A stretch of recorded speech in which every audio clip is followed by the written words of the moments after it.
What's up, man? We back. I'm excited to be back on our podcast, The Loquacious Thinkers, man. Got my partners on here with us today as well. Clyde will be logging in a second. I'm about to bring Kat on so we can chop it up real quick, catch up, see how things been going, and dive into this conversation. Happy to be back. Excited to talk about a few things that are going on in my life that I'm excited about. I eager to talk about some of the challenges and how I'm getting through it. And I'm eager to hear how my partners are getting through that. So I'm gonna go ahead and bring my partner Kat on first. Hey. What's up, Kat? Hey. How you feeling? I'm good. How the fam? How everybody doing? Everybody's good. Getting acclimated to this bipolar weather. Man, it's nasty out here right now. It's supposed to be April. It's supposed to be May, right? It's supposed to be nice and hot right now. It's about to be June. It's supposed to be nice and hot right now. You ain't lying. I'm like, I'm getting sick. I hope not. It's a couple of them too. How life been treating you? Not horrible. Every day I still wake up, so yeah, for sure. I'm doing something right. I do the same thing every day above grass. On the right side of grass is a good day. Absolutely. Nah, I was excited, man. I was hitting that itch. I couldn't wait to hop back on here. So when you hit me last week, I was like, let's do it. Ain't no excuses. Let's get it cracking. Because the women always got to keep y'all on y'all toes. Y'all don't be remembering to do anything. Hey, I was adjusting. How about that? No, same for real. It's been a fun ride, but it's been a roller coaster ride. You know what I mean? So I've been getting the itch though, because I came to the conclusion a couple of weeks ago, like, man, especially when it came to like the mentoring programs and stuff, that's a part of my passion. But my obligation is this part right here. My promise to God was this part right here. So I had to get realigned, man, and get back, not just this, but the book as well. So I had to get back realigned with the actual purpose. I appreciate you, because I've been talking to myself because I ain't had someone to talk to. Nah, I feel you on that one. But look, tonight you already said what the topic was. Let me get my notes. My ADHD started rocking. I think Clyde just popped up. Yep. Clyde, I'm about to bring you on, bro. Yes, sir. Hey, Clyde. Hey, Kat. How y'all doing? I'm good, bro. How you been feeling, man? I'm here, babe. I'm here. What you up to, man? Man, just clocked out. Just clocked out? Well, actually, I didn't even clock out. Let me do that. Oh, yeah, you tripping. Definitely do that. You're tripping. Now, how everything going, man? How life treating you? It's been. I learned a lot about myself. Let's just say that I learned a lot about myself. I like that. Yeah. I like it. Rough learning. I mean, it's always rough, but I guess it kind of depends on like how you look at stuff that you go through. Lesson or blessing? Yeah. Nah, for sure. I think since the last time we probably did a podcast, I mean, my mindset was kind of like grown then, but I think now, yeah, I done grew a lot more. I done matured a lot more since then. Oh, that's good to hear, man. You sound like a little old man now, bro. How the podcast going, man? Sound like an old man. I got to get it cranking back up, man. I got episodes done, like, the questions and everything I want to do with people, but it ain't set up the way I want to because I was using a studio. Like, it's a place here where you can rent like a Okay. space. Okay. But I ain't want to keep paying that money every time I want to do a podcast. You got to pay $50, $60 to rent it for an hour. Then if you go over the hour, you got to pay more. So I'm like, that's too much. So now I'm trying to get it set up so I can do it in my own space. I feel you on that one, man. Say that bread. Yeah, it was just convenient because they have like the microphones, they have the soundboards, they have like the whole setup. They got everything exactly like how you need it. But nah, I can't keep spending my money like that. Yeah, not Then right. you got to show up on time, and we know you don't do that. I might be on a little CPT sometimes. Look, we all. I know I was on it today, man. Shoot, what? Hey, it be like that sometimes, but then you gotta think: is your guest gonna be on time?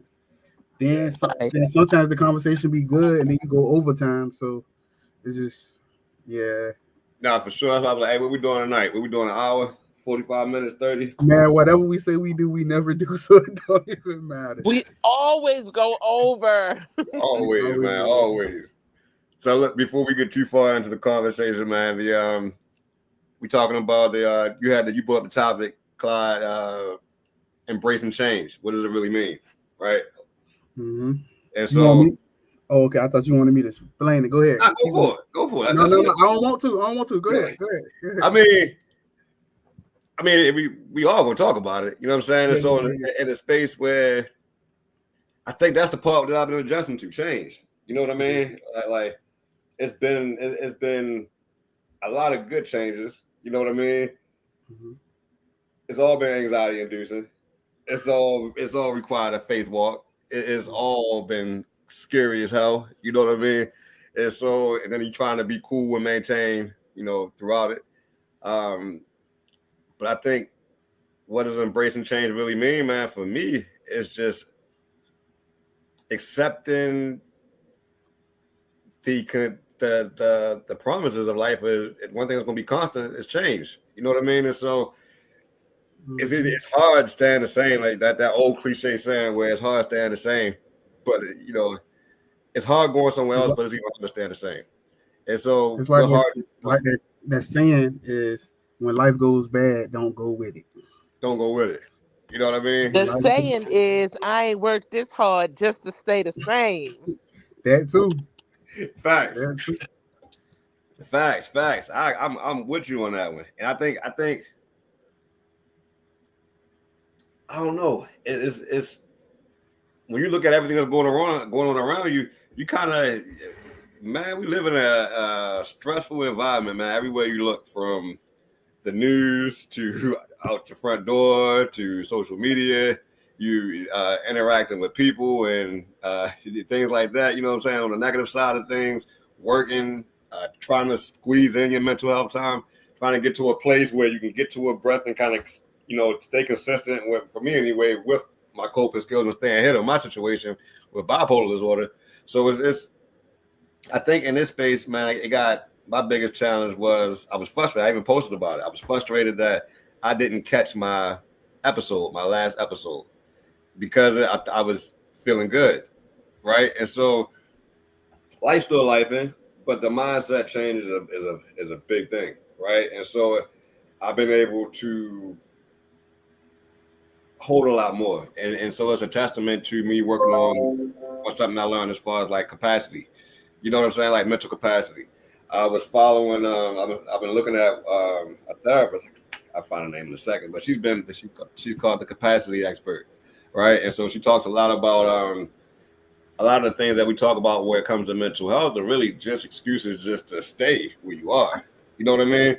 And so she also speaks about the concern of seeing people embrace some of these symptoms of mental illness as like a character flaw and things like that. And so I've really been on my toes lately when it came to that. And I think Mental Health Awareness Month, I wasn't going to talk about mental health because I felt like it was cliche, and I still feel like that we're not doing enough systematically, or we really addressing the real issues of mental illness. You know what I'm saying? And so, but was it at the beginning of the month? One of my guys, our coach, lost his uncle to suicide. You know what I'm saying? I was cool with him, and he and I actually had some conversation in regards to mental health when he found out I was doing a podcast. But the conversation was so light, it kind of like for me, it was like, bro, damn, how did I miss that? You know what I'm saying? And so, it's the same old story. Where a lot of the guys that I know that have passed under the same light, it's the stress of life, it's the stress of love, it's the stress of feeling like enough. You know what I'm saying? And things not coming together in a society, man, today where you got to fight to hold it together. And if you don't have it together coming out of high school, you don't make the right choices, man, you're gonna pay for that in a space where, like, mentally, sometimes whether you acknowledge it or not. And so to see people, man, to see young guys, man, and see men like leaving this earth, man, still at the same numbers it was when I initially started speaking out on this, when a lot of other people started speaking out on this thing, man, it's heartbreaking, because it do put you in a space like, what are we really doing?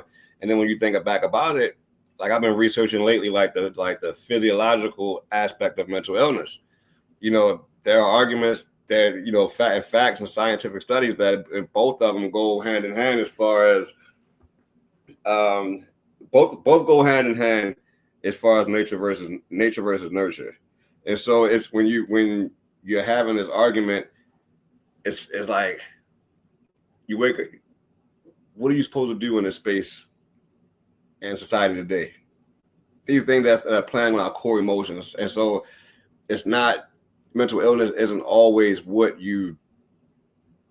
born with. It's a lot of times what you go through, what you experience, what happens to your body. It's not always within your mind. It's not always within your brain. It's not always something that you're stuck with because you have no control over, because due to chemical imbalances or something like that, right? And so when you think about that, you talk about, man, with so many people dealing with and battling with the space of mental health and mental illness, we live in a sick society. I think we talked about that before we ended the show, before we ended the last couple of series that we did.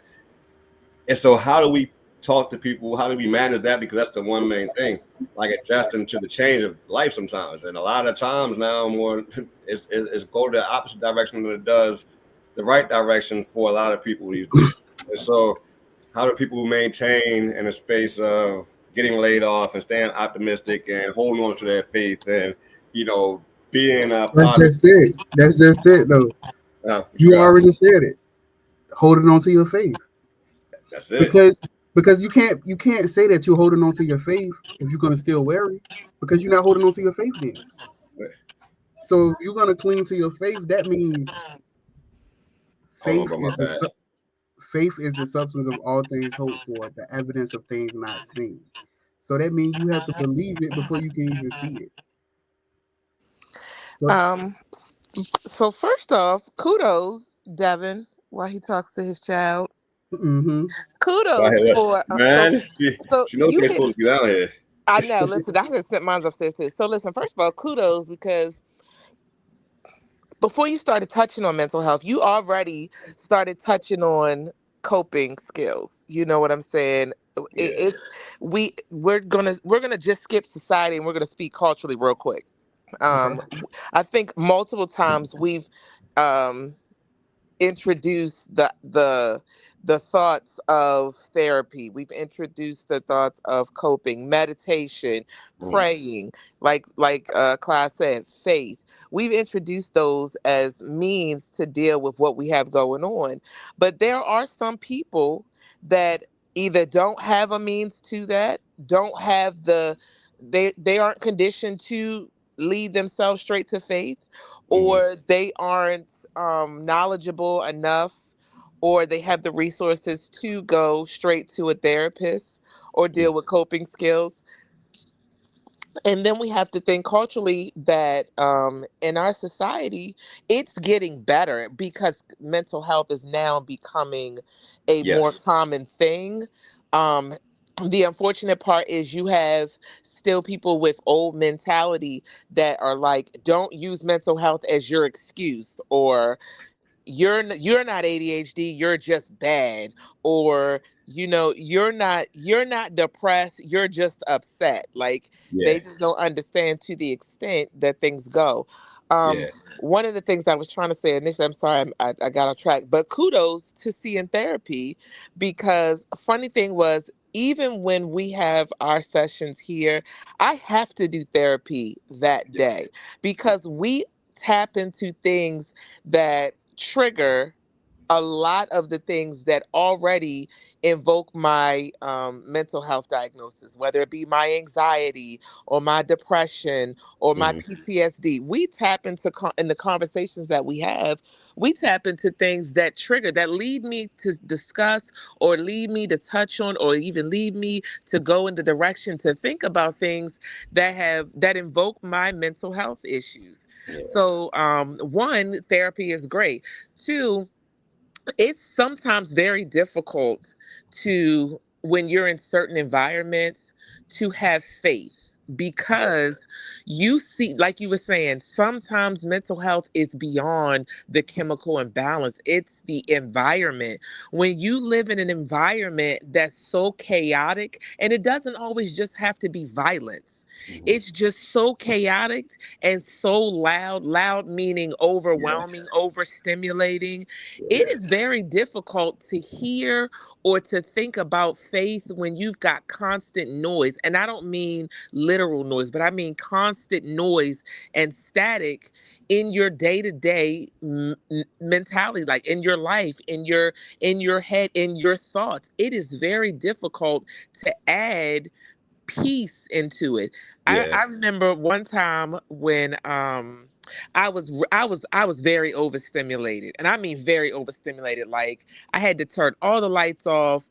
I had to like remove all my items of clothing because anything that touched me was overstimulating. Any too much light, overstimulating, too much noise, overstimulating. I had to literally go into the dark and into silence in order to like bring myself down from the overstimulation that I had.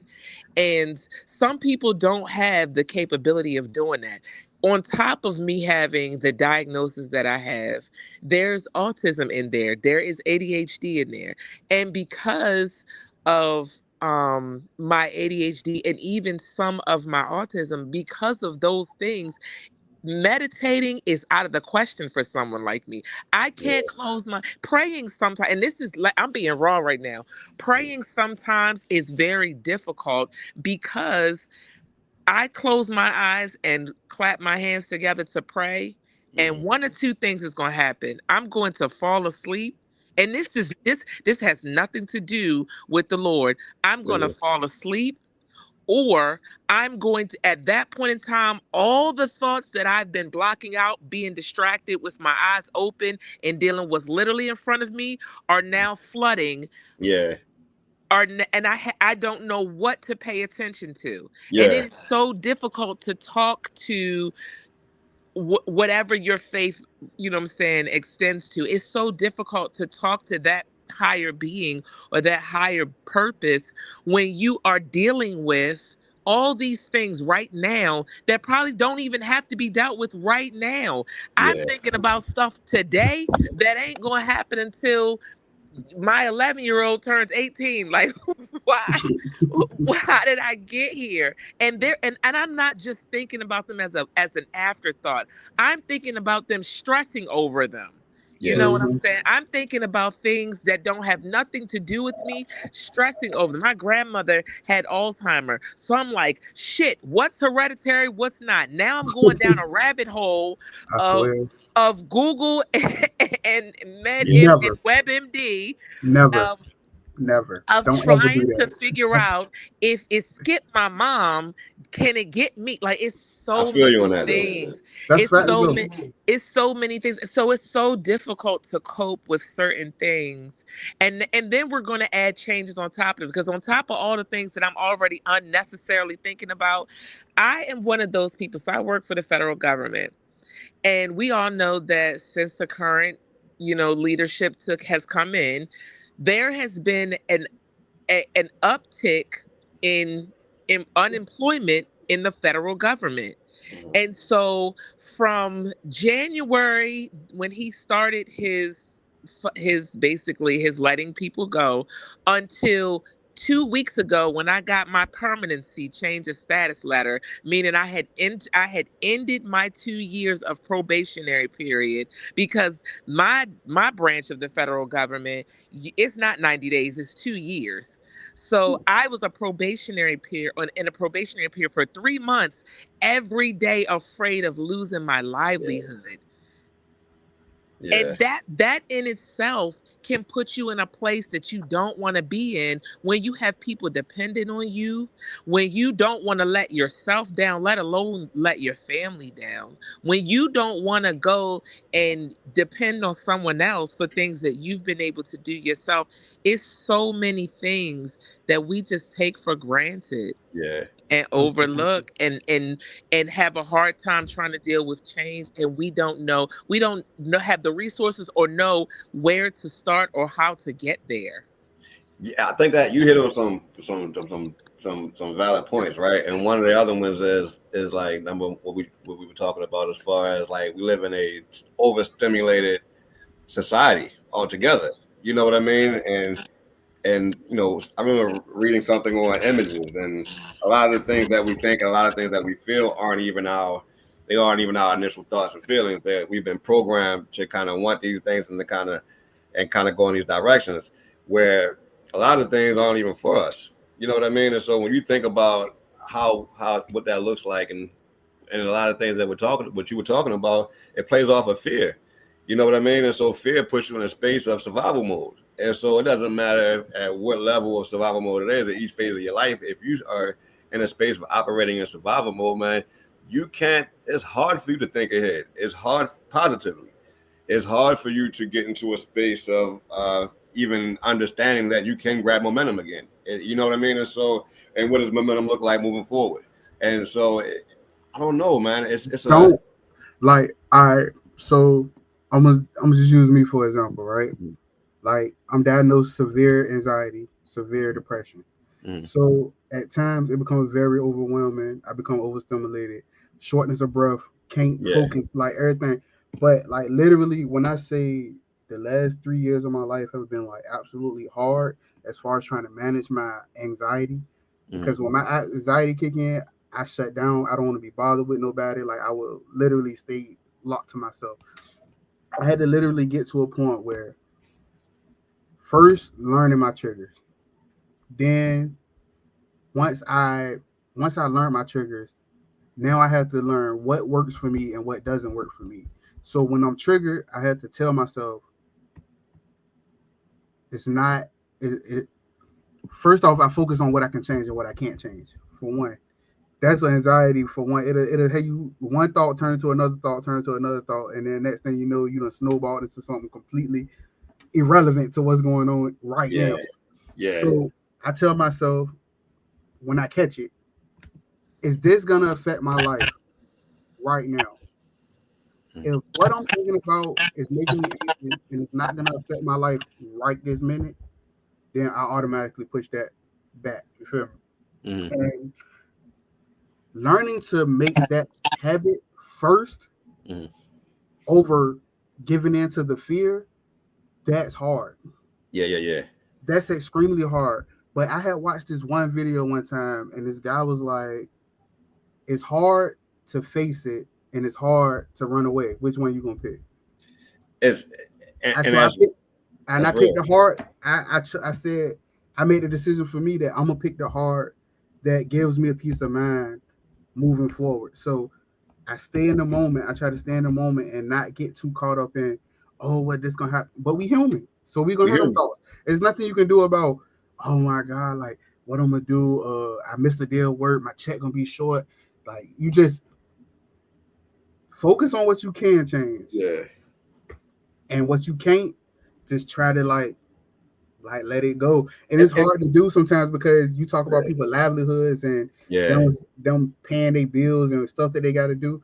I mean, you can do what you can. You got sometimes we got to make sacrifices and changes, yeah, even though we already pension.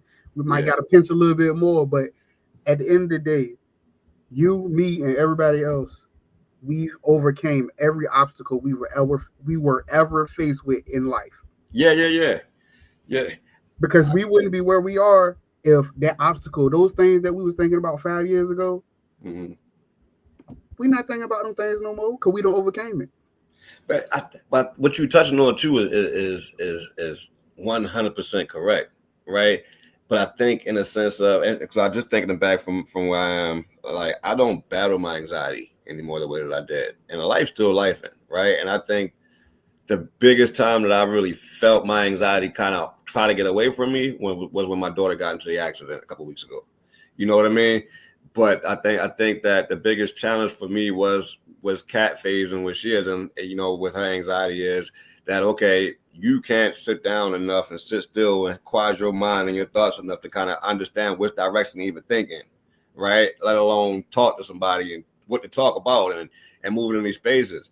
I think that one of the things that has allowed me to get into a space of peace within my anxiety was really honing in on not just what the books say, but finding my own unique way of making this thing work for me. So some of the breathing exercises that you see, the one thing that I do know is that breathing is the core to everything, right? Mm-hmm. And so once you put your time into focusing on your breathing patterns and things like that, if you sit there long enough, then you can do it. The problem is with ADHD, you don't have the patience. You sit there long enough? You can't. So that comes into a space where like I'm learning, even with the kids and things like that. As far as my wife talk a lot, and I talk a lot about it. As far as with my son who has ADHD is doing balancing activities and things like that, right? Because it forces you to sit there and figure out how to balance yourself over and over again, and you're still moving your body, and your body is adjusting, and you're challenging yourself.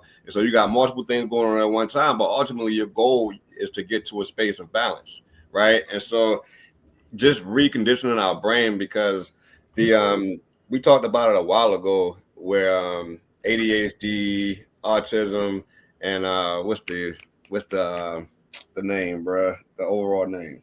Neurodivergent. The whole neurodivergent thing, man, that is an evolution, because we feel a lot, we process a lot at one time.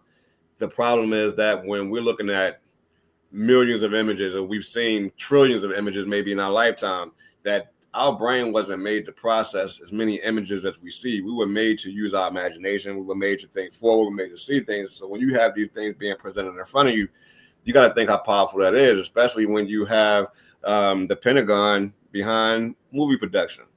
You know what I mean? And so it's really a big picture. It's a bigger picture here at play, man, when it comes to this. It's psychological warfare. And not to sound crazy or to no, it don't sound crazy at all. But see, that right there, that's one of them things where it's like I can't control it, but I can control what I ingest, or I can control what I take in.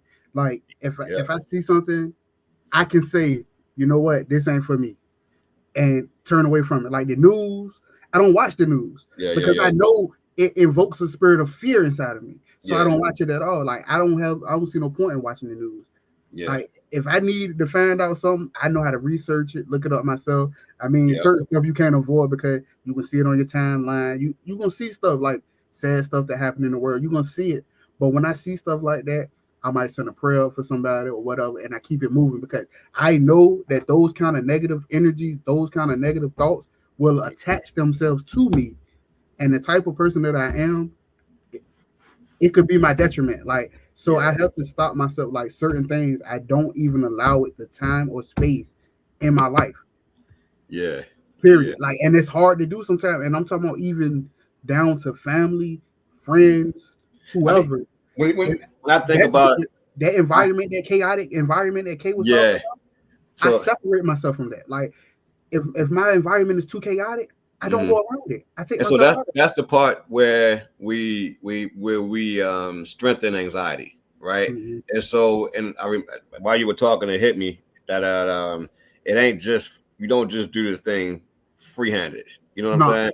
You have to have some type of medication assistant in a space where you take the medication. Before you go to these spaces, you go out and you challenge how you're feeling right now. You try to find one good thing in the space outside of what you thought or what you feel like is going to happen, right? Because ultimately, anxiety is a feeling, right? It starts that way.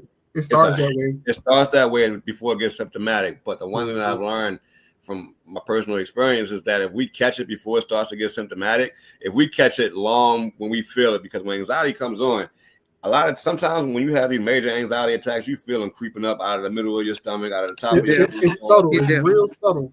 You know what I'm saying? And like explodes. And I remember I was at work one time, man, in the pharmacy, crawling on the floor looking for my glasses. People thought I was dying. You know what I'm saying? And so anxiety is a real thing. Anxiety had me taken by ambulance several times, right? But then I really had to look at the things that I was doing that induced my anxiety, my diet. You know what I mean? It was the thing, like you said, what am I feeding myself? What am I feeding myself through literature? What am I feeding myself through what I'm listening to? What am I exposing myself to all around? And so when I started getting really intentional about that, bro, instead of running from chaos, I'll try it out. I'll try to bring my piece to chaos and see if I can smooth it out, bro. But I refuse to operate in chaos because, like you said, chaos is to my detriment. And so it doesn't matter if it's a chaotic job, a chaotic project, it doesn't matter if I'm making $1 million. It doesn't matter if I'm making $2 million, $5 million, $10 million. But my most important time in this space is my mental health. And so, but it's like training though. You know what I mean? Like you have to condition yourself to step in that ring where you don't just run 3 miles off the back, bro. You gonna run 100 yards first. You know what I'm saying? If that before you run 100 yards, you gonna run 10.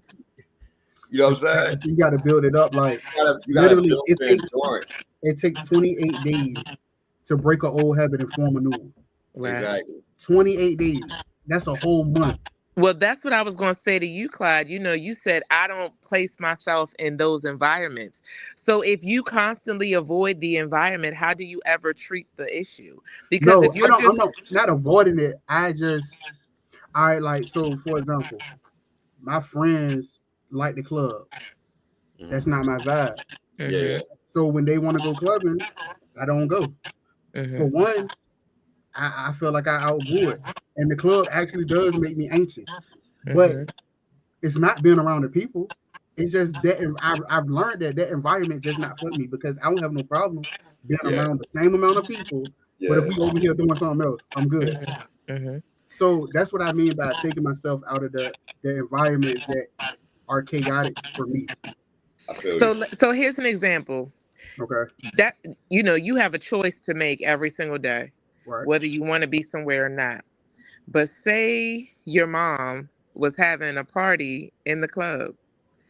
Are you going to be like, I don't want to be in the club because I'm not saying that when we have our personal choice. So here's the difference between men and women. And please don't think as me looking at this as like a sexist type of situation. But you like already know. the one thing that I envy about the things that y'all are saying is the way that y'all are like, I refuse to be in this. I'm not doing this. I'm not doing that. And that's because a lot of y'all's life is based off of y'all's own decisions, based off of y'all. But like, here's the difference with women. We are natural nurturers. So we always naturally put ourselves in fire to pull someone out. We always naturally put ourselves as you guys as a male's pillow. You know what I'm saying? They say be his peace. That's what naturally we are. And I'm not saying empath in the sense that all of us can receive transference and receive, but we are naturally motherly, and that's our instinct to be a nurturer, to go help, to to be sacrificial in a certain way. So that always comes with us being in positions that even if we don't want to be in, somehow we find ourselves in them because we want to help. We want to make everything okay. We want to be everyone's peace. And it looks different for everyone in every situation. But here's the thing. If I'm going to pull you out the fire, that means I have to get in the fire too, right? Right. So but if I need you, like if you're my kids, if you're my significant other, if you're my family member and you're in the fire and I need you too, part of me needs you too, I'm going to go jump in the fire. But before I get in the fire, guess what I'm doing? This is where a lot of females' anxiety, 'cause that it's that intuitive, that beforehand. Mm. I'm sitting here like, okay, what can I find so I don't get burnt too bad? Okay, and once I get in there, how much time do I have in there so we both don't die? Okay, and then once we get in there and I pull him out and I pull her, who do I have to make sure that am I going to be breathing enough so that I can breathe him in there? If I gotta pop out, if there's two people in there, you know what I'm saying? There's all Yeah. these other elements, and this is not just a female thing, but this is the way females' anxiety works. It's a little different than males. And so then on top of that, we automatically are like, then we have to start thinking about us as people, because males, to me, y'all think about yourselves as a male. This is where your ego comes in. This is where your pride comes in. This is where your masculinity comes in. I'm not because I won't, because I stand 10 toes on. That's how you guys operate. Y'all are logical creatures. We are Okay. emotional. We are Yeah, I agree with what you saying, and I I understand do. direction, right? we are But emotional creatures, and so yeah, yeah, therefore, remember, emotion is subjective. yeah, for sure, Mental health is subjective. for sure. Most of the time your logic is to problem solve, meaning that there's a problem in front of you, and your logic is to make a solution out of it. I told you, I've gone to my brother plenty of times and in the past, and I am like a mess. And he does not, if I'm rolling on the floor crying, he's not going to get down on the floor and roll and cry with me until I feel better. He's going to say, what do you need and how are we going to fix it? Like that's it. Yeah, If yeah, it's money, he's gonna say, how much do you need? If it's a motherfucker that gotta get beat up, where's he at? Like that's what it's gonna look like. Me, here's the route that females take. Okay, we down. Let me sit down next to you and let's figure this out together. You know what I'm saying? Okay, he hurt you. Okay, how did he hurt you? Because tell me what he did. You know what I'm saying? We're yeah, swapping emotions now, and we're building emotions, and we're hindering emotions, and we're patty caking emotions, and we're tapping them, and we're hugging them, all those things. We're dealing with emotions as females, and you got to think that if I'm dealing with emotions from whomever, and then I got my own mental health, this is where anxiety looks different in males and women. This is where depression looks different in males and in males than females. This yeah. is where mental health looks different in males than females, because Can I ask you a question? while y'all's logic says, Ask her a so that question. I don't have to go through that, I'm not going through that.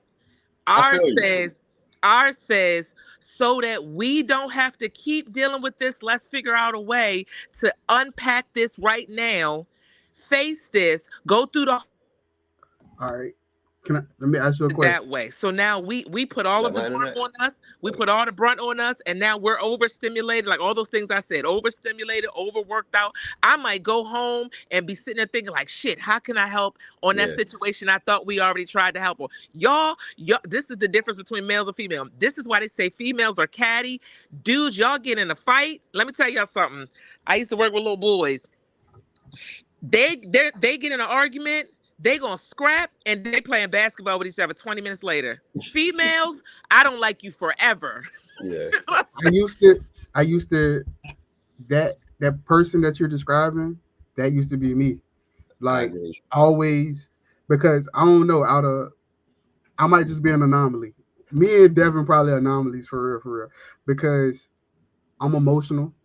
I'm probably I used to be way more emotional as a man, very empathetic. So yeah, I'm gonna if you was on like just say you like you said you was on the floor crying, I'm not gonna come in there and get on the floor with you. I'm gonna pick you up. I'll You pick can you up. sit there. Yeah, I'm gonna hug you. I'm gonna rub your back. What's wrong? We gonna talk it out. But then we gotta figure out a solution to this. Like so, I feel like there has to be balance. I'm gonna do both. I'm gonna check on you, make sure you fine. But after we get to that, we gotta figure out what we doing next. Like you said, yeah, your brother said, "Oh, it's money. How much you need?" Like we yeah, gonna yeah, get to. We gotta have some kind of resolution. Now, a lot of guys, they probably not gonna. They not gonna cry with you and hold. yeah, Like they not gonna. A lot of guys not gonna do that. See me, I don't mind doing that because I feel people feelings. I'm an yeah, empath. So if I see you crying, it's automatically gonna touch me. like anyway, especially if I care about you, like even complete strangers. If I see somebody, what's wrong? What's going on? You feel me? Like because that's just in my nature. Now, I do agree that women are more nurturing. I do definitely agree to that part, and men we're more logical.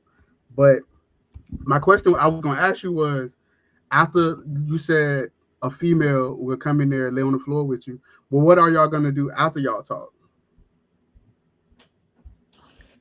Oh yeah, that's when the emotions come in. That's when all the things that you just said, all those things are going to happen. But here's the difference with females. Females are going to sit and we're going to try to tell you how to not be back in this position again. But see, here's the thing.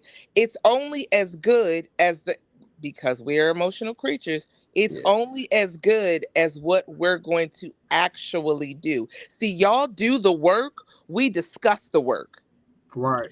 I think so. I agree. I see both sides of it, right? But I think that number. I think, like you said, it's all subjective, right? And I think that I agree with Clyde and how like I would handle a situation like that as well, right? And I know a lot of men that would handle in the situation. I think that with the anxiety, I think that what we project it looks differently, but internally we have the same ones because I can't always sit down and be like, no, I'm not going to stand on it and not feel bad about it and not feel like I'm letting somebody down. And so in those spaces and how I've made myself feel better about it and realize what I'm dealing with, I try to get ahead of it. And so therefore, if I get into a space where now my family kind of knows that number one, I don't do funerals unless I have to. Number two, I'm gonna make as many parties as I can. But if the day that you don't see me, then you understand that hey, you're gonna call and check on me. Are you all right? Yeah, I'm cool. I'm having a rough day. I'm having a bad day, or whatever it is. It's been a rough week, and it's in a space where they understand that it allows them understanding what I'm dealing with makes me feel better about not showing up. Because there was a time when with my illness, I just didn't show up because I didn't have the capacity or the strength to do it. You know what I mean? And so once I got back to my healthy space in life, man, I really wanted to make effort. And that's when you find out you are still dealing with things like anxiety and things like that. But my biggest thing in that space was looking at it like stepping into a ring because, you know, how my wife expressed anxiety is totally different than how she projects and expresses is totally different than how I project and express it. But with us kind of knowing each other, we don't take it so personally. You know what I mean? Because because everybody's gonna project it differently based on the experiences of their life and the things that they went through. Like if your parents raised you a certain way or you didn't see your father treat your mother a certain kind of way, all those things play a part in how you respond to situations in your own life. Yeah, like if you didn't see empathy in your household and you see somebody having an anxiety attack, you're going to chug the crap out of them. You know what I'm saying? One or two things can happen. You don't see empathy in your household. It can push you to not be empathetic, or it can push you to be more empathetic. Yeah. Because in my household, I didn't see that. I didn't see a lot of empathy. I seen a lot of chaos, a lot of fussing and yelling and drinking and card playing and like a whole bunch of chaos. So I didn't really see a bunch of love in the house. But I turned into a man that once I finally learned how to show emotion, for one, I realized that showing emotion is not a weakness. Yeah. I ain't gonna whine and be a crybaby about it, but it's okay to talk about how I feel. So once I learned that, I turned into this person that I am now, and I didn't see it growing up. So I feel like one or two things that happen. Either you're gonna be unempathetic at all, or it's gonna push you in the opposite direction. So you don't raise your kids that way. It'll force you to change. And I want to respond to something that Kay said before I forget about it.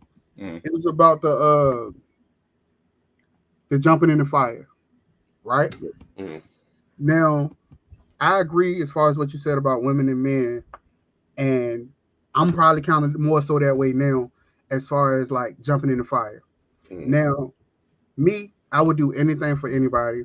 I would give you my last. I will whatever. If I go to pull, if I'm trying to, for one, I'm gonna try to stop you from going in the fire in the first place before you even get there. Okay, you don't listen to my advice. You don't listen to the voice of reason or none of that. You step closer to the fire. You go in the fire. Now you getting burned. So I might come in there one time. Hey, this ain't for you. I'm telling you, man. work on some things, do that. If you need to talk, come talk to me, holler at me, whatever like that. And Yeah. I grab your hand and I'm walking back to come out the fire, and you snatch your hand away. I'm not Yeah. standing there getting burned with you. Simple. Because you chose it. You chose But that's as an empath, bro. That's something you had to learn because you kept Yeah, Mhm. getting I had to learn yeah. that. But people sometimes relationships don't matter because family will do it, friends will do it, whoever will do it. People will pull you to where they at. One, they might not know how to change. Two, it might not be their time to change. Yeah. And I might not be the person to change this person. So I can't jeopardize myself by staying in the fire with you if you refuse to come out the fire with me. Because guess That what? Both of us gonna be burnt. Yeah. that's exactly what I was getting ready to say. I was getting ready to say sometimes change, bi- trying to change becomes exhausting. Yeah. I have a my best male friend. We're extremely close, and he has his master's in psychiatry, in psychology. I'm sorry, in psych and behavioral health. So it is very difficult for him to watch someone as a male, as a black male, who grew up in a family of a two-parent household. So they're black men that are in two-parent household are loved differently. So Yeah. they feel love and show love differently. Yeah. And Yeah. I Yeah. have Yeah. I have seen this, and so their empath. Um, the way that they look as an empath, it looks differently. So on top of it, he's educated in this field. Mm-hmm. So throughout his life, he has dealt with multiple individuals, whether it be his friends, his significant other, his family members, myself at time, my kids at time, who he has had to pull off his homeboy hat and put on his educated hat of Mm-hmm. dealing with mental health. Mm-hmm. And he has one particular person in his life that is extremely anxious, that is extremely um uh yeah, just very anxious.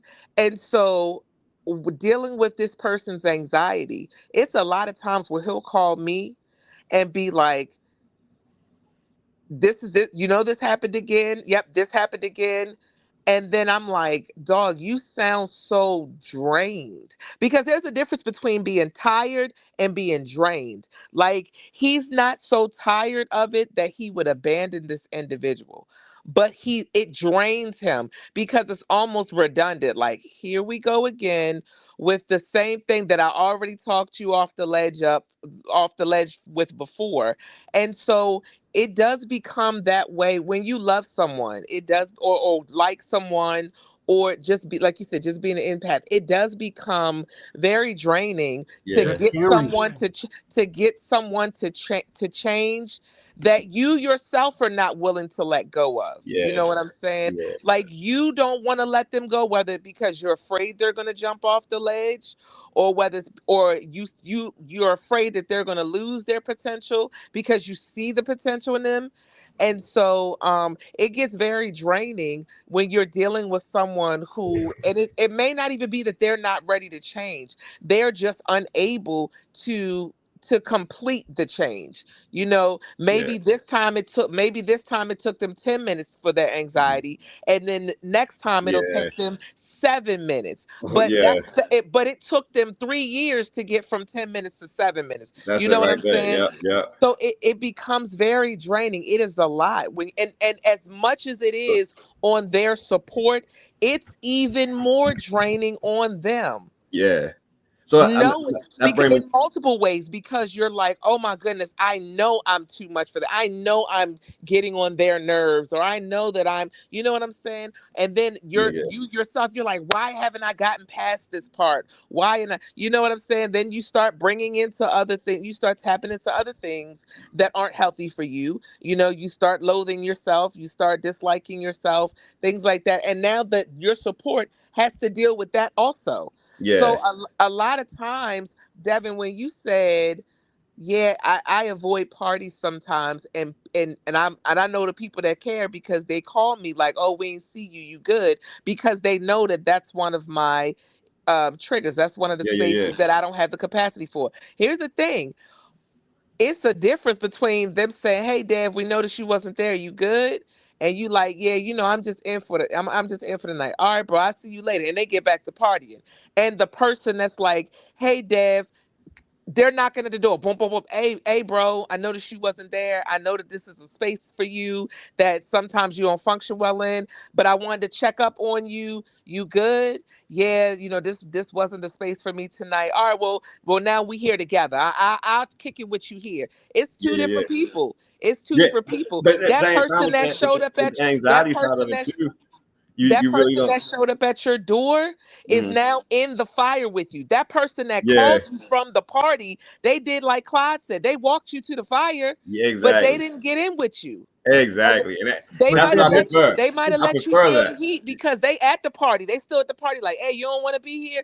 Cool, I get it. You know what I'm saying? Yeah. Like, I'll holler Yeah. at you later. But the person that got in the fire is the one that drove to your house, knocked on your door, and sat with you through you thinking, damn, I should be at that party, but I can't because it's not a space for me, and I don't want to be there. So fuck it, we gonna do this tonight. While you trying to distract yourself from thinking about the party that you supposed to be at, but you chose not to, and you standing 10 toes like I'm not going. But you know that somebody later on is gonna be like, well, damn, why you wasn't at my party, Devin? And you gotta somehow explain, like, oh, whether it's I made it, you gonna make up an excuse or you gonna tell somebody the truth, and they're looking like, damn, Devin don't come to shit because he And got so that's the XYZ part going of on. that's the part what we're talking about is a boundary, basically, right? And Hmm. so that's I prefer the phone call. I prefer the phone call. Like Don't I'd come rather knock you on my not door. show up. Don't knock on my door because I ain't opening Don't knock on it. my door. So the You know, friends that I got, they showing up at my door. you got a lovely, Now, you got depending on some, what it is, right? yeah, it's I got different. this is Dep- what I'm saying is the Yeah. difference between It's males different. and It females. is. The It really friends is. that I got, because they know that my capacity level is dark. Yeah. So, Yeah. you know what I'm saying? Yeah. Yours just might be your avoid. This is why I said men are logical, women are emotional.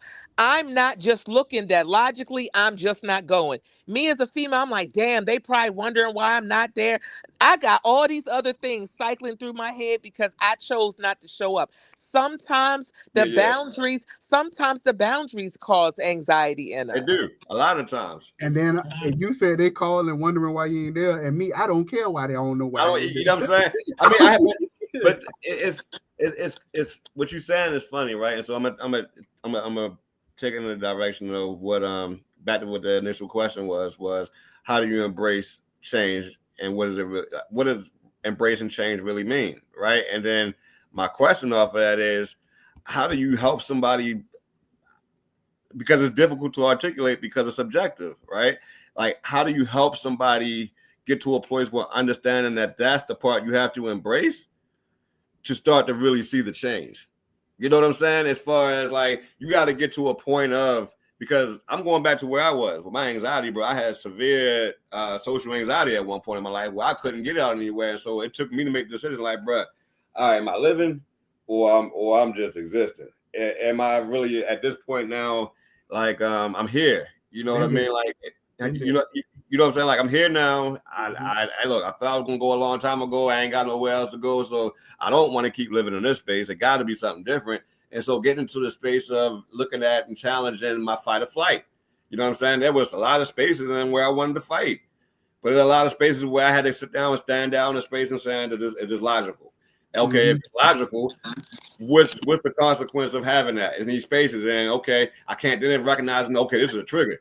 I don't feel like dealing with no, you know what I'm saying? Like in this space, and because of I don't want to be triggered now. And so, but I can't move into a space because of expecting people to tiptoe around my triggers. And so I don't want to be left out of society. I don't want to not participate. And and so in these spaces, what are you forced to do? You forced to embrace that. You're forced to look that monster in the face and take them steps. You know That's what what I'm I'm saying? saying when I'm saying jumping in the fire. So that's what I was saying when I was like, is it change because you avoiding it, or is it change because you've healed enough where you can be in that space comfortably and no longer be triggered, because that's change. That's Change change. is change That's is change. you Yeah, are yeah, no longer change. That's just like change and healing. You are no longer affected by that environment the way that you were before, by that circumstance, by that issue, by that you are no longer affected the same way the way that you were before.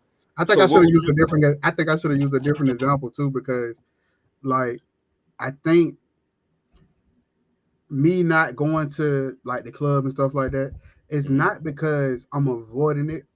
It's because I just outgrew it. Like Yeah, that's yeah, not my it's not my crowd. Like whenever I'm around, like I'm in the club and stuff like that, I always feel out of place.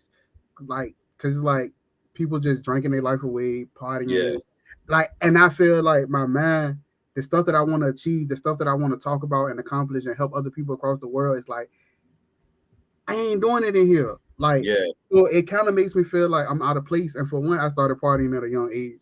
I was drinking 14, 15, smoking at 15, like You all still, that bro. stuff. You Like, still young. You still up behind the ears. I mean, Talking I'm about about to be 35, but Little you boosted that 35. ass. Oh, you getting look, old, bro. I'm about to be 35, bro. You But getting old, bro. so I can literally say I had 20 years partying. Like, I'm burned out. Yeah, I'm burned out. That's what I meant when I said that I don't prefer to go to the club and stuff. It's not because of the environment or I just don't want to be around people and stuff like that. It's just that environment. Because yeah, I do events all the time, like hundreds of people. I do weddings, like I go places. So it's not the people that's triggering me. It's the environment I just don't care to be in. So that's what I yeah, mean. Like I take myself away from it, and the pulling myself out the fire. And when I said that I'll try to pull you out the fire, walk in the fire with you, try to pull you out, but if you snatch your hand back like you want to stay in the fire, I'm gonna leave you there. That's what I mean when I say I'm gonna separate myself because I gotta realize that I can't help everybody because I'm not a superhero. I barely made it. I barely made it out myself. yeah, So, in order to preserve my peace of mind, my anxious mind, in order to preserve that, sometimes I have to have that boundary where you know what? I really care about you. I love you, like yeah, family, but I can't allow this to hold me hostage because I have to protect me first. Because if I ain't no good, I ain't no good for nobody else. yeah, So if I got to pull myself back out the fire to rethink of another game plan or to be here to catch you with open arms when you decide to come out the fire, that's what I'm gonna do. yeah, Maybe me being here waiting for you once you get out the fire is just what you need. I ain't yeah, saying I'm disappearing from your life forever. yeah, It's yeah, just that you have to fight that fire by yourself sometimes. Or maybe somebody else is gonna come in with a fire suit or something. Like yeah. maybe they gonna come in and they can help walk you through the rest of the fire so you So, can see your way out. like But you I'm said, gonna sometimes it ain't healthy for somebody to come. Sometimes you gotta jump in Note that to motherfucker by self: yourself. God is only walking me to the fire. He ain't helping me out. Well, I am gonna help you. I just told you I'm gonna come in the fire with you. I'm gonna try to get you to come out the fire. We're gonna talk about it. But you don't want to come out this fire. We listen, both can't I'm burn gonna up tell in you here like this. You because already know. I don't know how long you plan on standing in this fire. So And that's the part where I agree with the boundaries, because you do. Yeah, Sometimes you do. My older son just told me something with my younger son. My younger son been showing his natural black behind. And so his best friend and him was here the other morning, and he was like, "Ma, this is one thing you have to let a male do is be a male, and yeah, all that energy he got, you got to let him be a male. But what you also have to understand is that you're going if he doesn't understand that his actions at some point in time are going to have consequences yeah, that you can't shield him from, then what's going to be hard for you is letting nature take its course." That was the yeah. realest thing that 20-year-old ever said to me. It was real. It's facts. Because yeah, a lot man, of know And something. that's really with people. If you give them a foundation of friendship, of support, yeah, of resources, I and love. Yeah, they yeah, choose to overlook or walk around all those things that you presented to help them to recover, to cope, all those things, then you have to be okay with living with understanding that if they don't understand the consequences behind what's going on, yeah, and they're not willing to change, then you're just going to have to live with knowing that nature is going to have to take its course. Yeah. exactly. And I always look at it as like me, for example. Now, I'm not saying I'm being selfish or nothing because I remember being in the fire. Mm. Sometimes I still feel like I'm in the fire.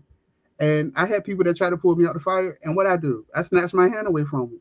Yeah, yeah, But yeah. the person that I am now, I realized that that fire actually molded me into this person that I am. So that's Yeah. that's what embracing change is. Like And so and making your way through your fire, your that's it. sandstorm, your earthquake, your whatever your life looks like to you, making it through that is what turns you into the person that you are, or that you Yeah. become down the road. And that's my definition of the what lead me to the next note I had, man, as far as like the difference between resisting and receiving change. Resisting is standing there looking at the fire. You know what I'm saying? Receiving change is recognizing that fire is there, something has to burn. Let me jump into it and see what I have to burn off me sometimes in these spaces. Sometimes you get into that fire so good, you need somebody to pull you out of that joint. You know what I mean? And so just being real as far as like the one thing that I get concerned with in the space of mental illness and mental health is that, bro, some things you don't have to be mentally ill to experience. Some things are a part of life and you can just get stuck in there. So, Absolutely. you know what I'm Absolutely. saying? And so when you hit a space of being low, how do you know when it's turning into depression versus something natural where you're supposed to feel like, damn, I lost that. Let me get the energy to get that back. You know what I mean? And so, Y'all might disagree with me, but I feel like every single person on this earth deals with mental health.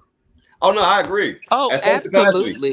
Yeah. In, Absolutely. in some, In many different ways. Let me tell you how. Because experience definitely invokes mental health. If some grief, that is a natural indicator of mental health. If you don't experience some form of mental health, you are clinically a psychopath. Yeah. right, Yeah. Yeah. right, Fit. We live in a mental illness induced society again, bro. Everywhere you look, you seeing kids getting bombed. You finding out somebody else is on war. Your price is going up when you can't afford the price that you were already paying. When you paying these things, you put into a what you got. exactly, You know what I'm exactly. saying? Yeah, I was about to say that. Like literally, everybody is living their life. Like even the people that act like they don't deal with it at all. People trauma respond. People act like they life so perfect. Like you got people out here who Trauma act like bonding. they act like they life perfect, but they always snapping on people. That's a trauma response. Yeah, yeah, yeah.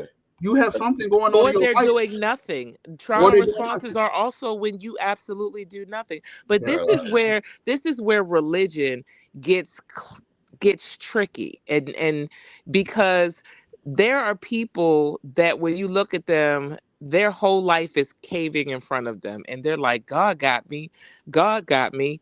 And then there are people where their life is caving in front of them and they are like, God got me. God's given me the strength to do it myself. You know what I'm saying?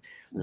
There's, and so this is why I said when religion gets tricky, because then when you're somebody that's sitting in the middle, like, well, if you got to do it yourself, then why do I need God? Because if all God is doing is giving me the strength to do it myself, but I'm the one doing it, then you know what I'm saying? It just Yeah. becomes tricky when you're looking at, again, when you're looking at um certain things that happen by fate and certain things that happen by motivation, like when you actually do them yourself, or Mm. things that just fall, like, people are like, oh God,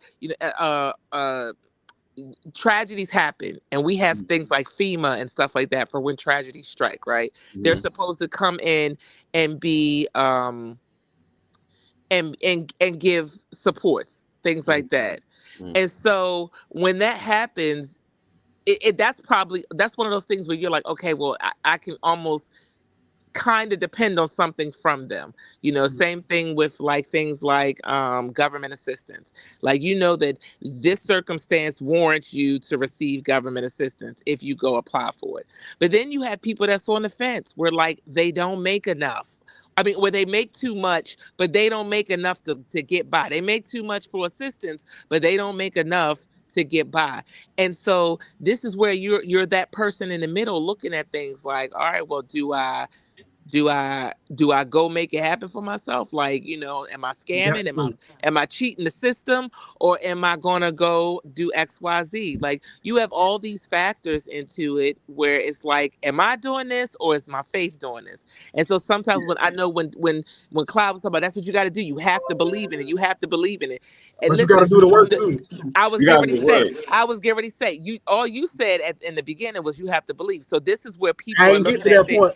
This is where What's people are what? looking at things. This is where people are looking at things like, I'm doing the work and it ain't working. But when But this is the I'm part doing too, your Cat. work and it Cat. ain't working. But when This I the go rob them and that work, you know what I'm saying? I know that And ain't so your this is work, the but that's part where we working. miss. This is the part where we miss it a lot too, right? Number one is we can't practice religion.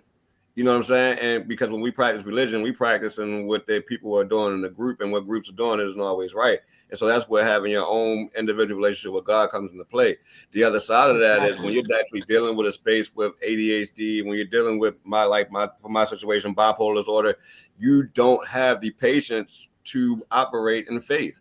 Faith requires presence. Faith isn't a space where you wake up and you know what's going to happen. Faith is really a space where you truly let go of what you thought things would be, should be, going to be, and understand that there's a higher power in play. And you go to a space where you totally let go.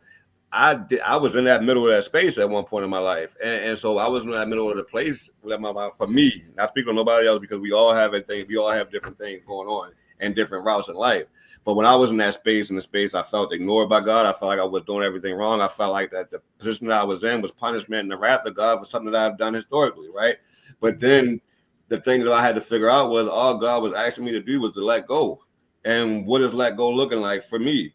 It wasn't nothing that society said that I wanted. It wasn't pharmacy school. It wasn't a business in a space in pharmacy. It wasn't the things that I was pursuing in those spaces. It wasn't even, and it was the correcting for the thing. A lot of things in the spaces I got into those spaces where I felt the distance and where my faith was in the space, because I didn't have the faith or the patience to let the things that I did on my own, that I contributed to, play out into a space where God allowed God to fix it. Right? Out, Javi.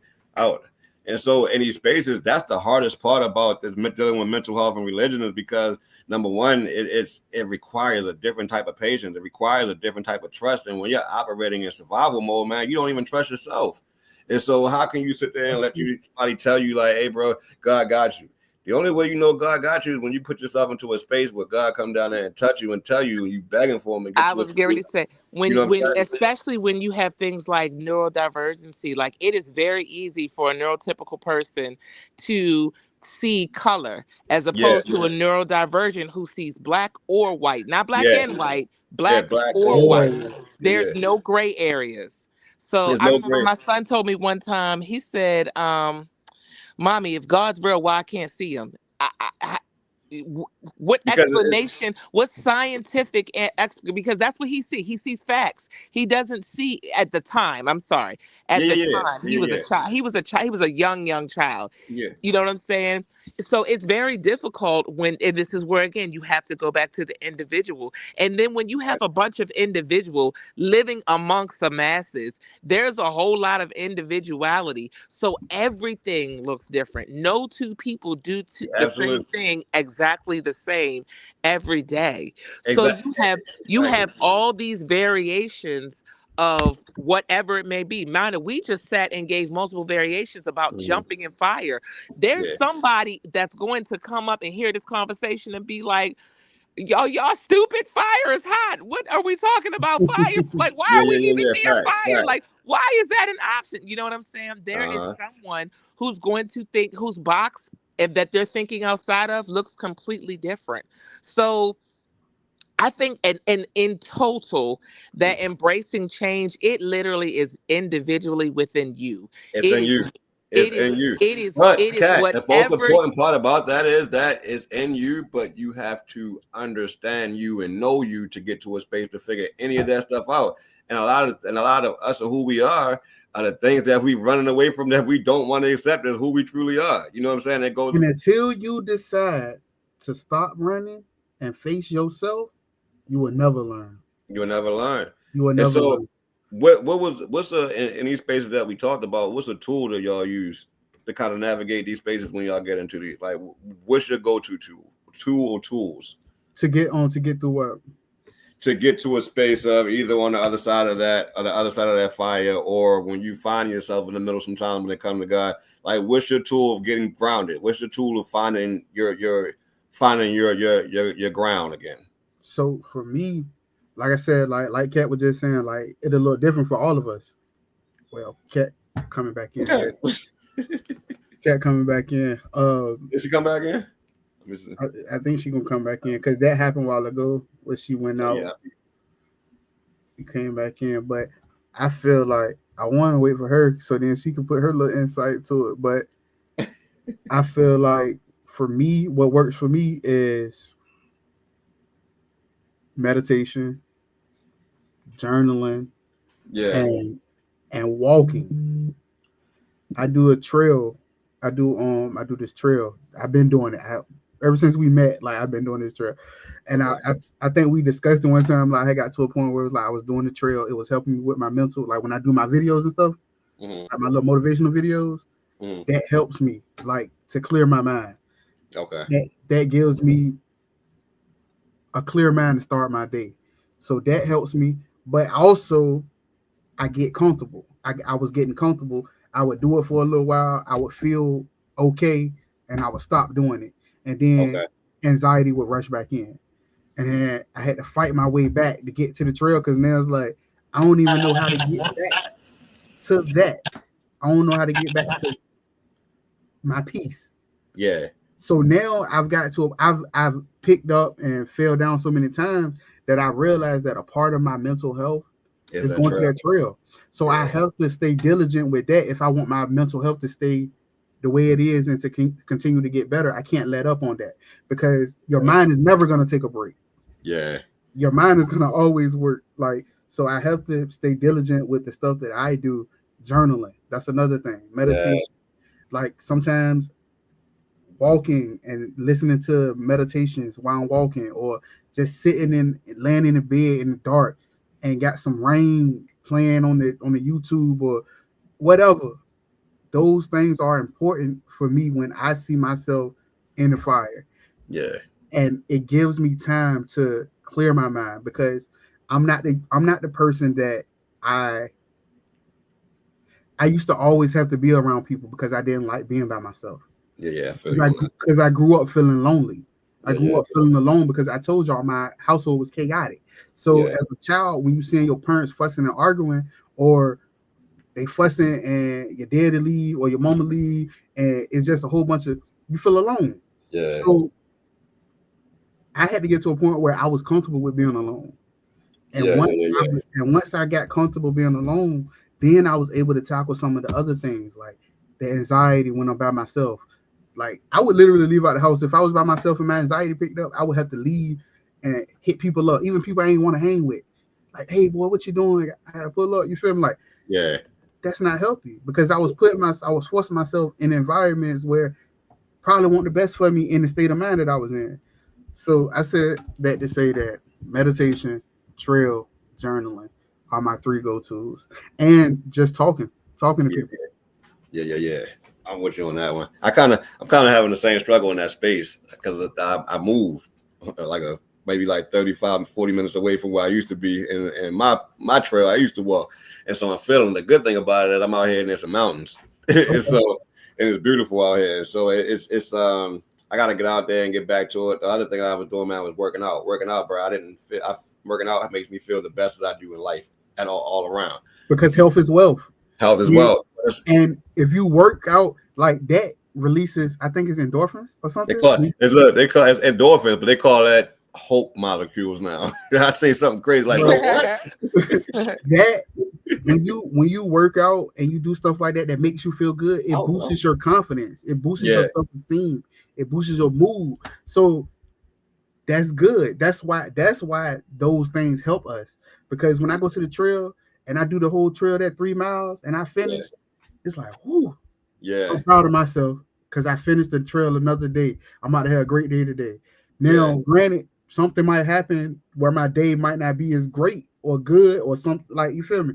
But I Mm. know I set that foundation for my day. So it's like, all right, it's not as bad as I think it is. And that's facts, bro. Because it my my son always asks me when we do get back into the space of like working out and things like that. Y'all like that, Dad, what the hell are you working out so off? Like, what you working out so off? What we doing? Like, but it's in a space where I work out to match my level of anxiety sometimes. And so sometimes I don't need, well, not sometimes, I don't need pre-workouts. I don't need any of the stuff to kind of boost me up, caffeine, none of that stuff. I can go to a workout and straight be energetic for 2 hours straight. You know what I mean? And so that's a space where it shows that no, it's a proactive way of me challenging what I feel, right? Because what I feel with bipolar disorder, you feel it intensely. And so like you can't, it's impossible when you're dealing with mental illness and the way we talk to people about, oh, you can get over it, oh, you can get past it. Now, bro, some people we want to live with this stuff for the rest of our life, right? But it doesn't, you know what I'm saying? Like it don't your daily struggle sometimes, you know, that isn't always endorphins. Sometimes that's dopamine. That's like dopamine. That's what I was trying to say. It is your quick fix to get past that mood. Yeah. And the unfortunate part about dopamine is it's just like dope. You chase that high because you know today is but again when you're dealing with a neurodivergent person, we don't always have the same dopamine all the time. Bro. I remember that one time my dopamine, like, so, you know, women sometimes have dopamine foods. Like, I remember one time my dopamine food was dumplings. When I tell you, I throw up a dumpling at this point, right? So like, and even searching for you know that next dopamine fix, like so searching for what it is that's going to make you happy, what it is that's going to give you, you know, that boost of energy. Sometimes that shit, it gets difficult. But you speaking to another side of why society is in another space of induced mental illness, bro. Because think about the things that are in front of our face 90% of the time. If you're not in a space of worrying, then you're in a space of dopamine indulgence. You know what I'm saying? Right. See, that's when it becomes a bad thing, though, because you have to be careful where you're looking for the dopamine at. But look, you don't have to look for it because all you gotta do nowadays is go scroll. And it's releasing dopamine. That's why I say you have to be careful when you're looking for it. Yeah. So I limit my social media time because I know that it would negatively impact me. Absolutely. If I scroll too long. But I don't think we understand the scientific side of that, where people would just think, well, I'm just strolling. No, bro, there's a blue light for a reason. That light is that colorful. When my phone was telling me every week, oh, you been on your phone. You was on your phone 17 hours last week. Yeah. I spent the day on my phone almost. Yeah. Something wrong. Or I started realizing that, I'm supposed to be going hitting the trail. I'm supposed to be going edit pictures. I'm supposed to be going to do this. And I got caught watching reels. But even that, bro, raise it the level. Raise it the level to the level of porn addiction that's out here today. And I was getting ready to say hypersexuality is one of the most addictive and fast dopamine like rushes for anyone, but they're also one of the most risky behaviors. Is a very important dopamine indulgence that we have to watch out for, because it gives you more than just dopamine. It gives you the endorphins, it gives you an adrenaline rush, all those things, but you are literally dismissing the part of your natural instincts of you know what I'm saying, of just being, whether it's being aware of your surroundings, whether it's being cautious of the decisions that you're making. Like, you know, we get into spaces and we want these rushes and we want these thrills, and then we overlook the important part of, like, okay, there are risks to this that could really be serious. That's when, you know, like you said, that's when things like addiction come into place. Porn addiction, drug addiction, alcohol addiction, any of these, sex addiction, any of these addictions can come into place because you start building your tolerance up on these things, and you want more and you want more. And then a little bit of dopamine rush is not enough, because now you need to, your tolerance is built up, so now you need more than that. So you went from watching porn to now you're, you know, at one of those now you're at Diddy party. I was getting ready to say one of them swingers joints, but you knew it. crazy. Now you're in But, a room full of baby oil. hey yo, Yeah, I mean, but that's people wonder how that stuff happens, man. Like that's how it happens. Like when you have money like that, when you have the access to that, and you ain't right, you're not tapped into nah, it, for real though. you For go real, off that's and do crazy. this, bro, in a different type of way. Dog, Either yo, you doing it, or you know, or on the lighter side of things, you know, now or you're overweight. You know what I'm saying? yeah, Right. Or now you're back into your depression because you've put yourself in a space where it's just like, so even like certain meds I say all the time, like certain ADHD meds, they give you a high and then you crash. And you Like, I don't crash. know if Yeah, anybody ever took E before, but yeah, like, you know, you get high, yeah, you're up there, and then yeah. when it's coming down, like amphetamines, when you're coming down from them, it is a Crash. Yeah, crash. yeah, It is a yeah, really bad crash. So that's the same with dopamine. Like, you're up there, but coming down from it, it's a crash that, like, you know, and now you're coming back into reality, and you don't want to be back into reality. So now you're even further yeah, in whatever space you were in prior to having your dopamine. and yeah. that can literally be anything. So I mean, we went. We going again. You Hour 20. always, you already knew that. You knew that when we I don't started. know why you set times. I don't know I why you didn't set say it. I times. just said I was curious. I was curious. So in these spaces, right? When you navigating these spaces, the impact. Like, how do you? I know how I do it, but how do you sit with uncertainty without letting it define you? Because a lot of things that we're talking about is living in a space of uncertainty, right? And so, Everything, huh? everything about life. I ain't gonna say everything about life is based on an uncertainty, but majority of things are uncertain. You don't know. You don't know when you're gonna die. Like Yeah, these are a lot of things. Like you don't know if you're gonna clock in for work tomorrow. They're gonna tell you pack your office up. You gotta go. Like that's right. there are a lot of uncertainties. But what I choose to do is focus on right now. So Yeah, what I can do to help better my future is okay. I got photography business. I got other stuff that I gotta. Okay, if this don't go this way, I gotta back up. I always mm, got a hustle going on. What I want to accomplish in my life. So I feel like if I focus on right now, like mm, today, mm. what I can control, and still work on me on the side, because you can't not do the work. You gotta do the work. I I trade stocks in the stock market. Like I'm doing a bunch of different things just in case the uncertain does happen, because the Yeah, uncertain does happen. So I understand that. And I feel like you have to work on you and stay in the moment. Don't yeah, get so dis don't get so I don't even know if disattached is a word. Unattached. Don't get so Disassociated. don't get so disassociated with look that had me in a choke right then.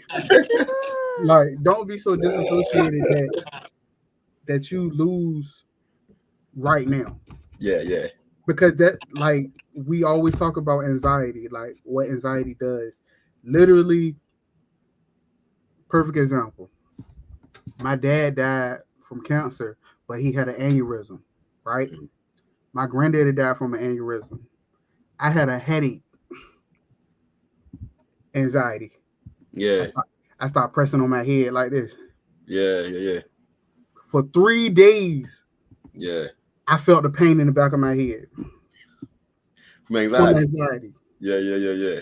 because I allowed a single thought to carry me because I was so focused on the uncertain Yeah, yeah, and the yeah. pattern. Like Kay said, is it gonna skip this generation? Is it gonna hit me? Like you get so focused on stuff that you get lost in it. Yeah.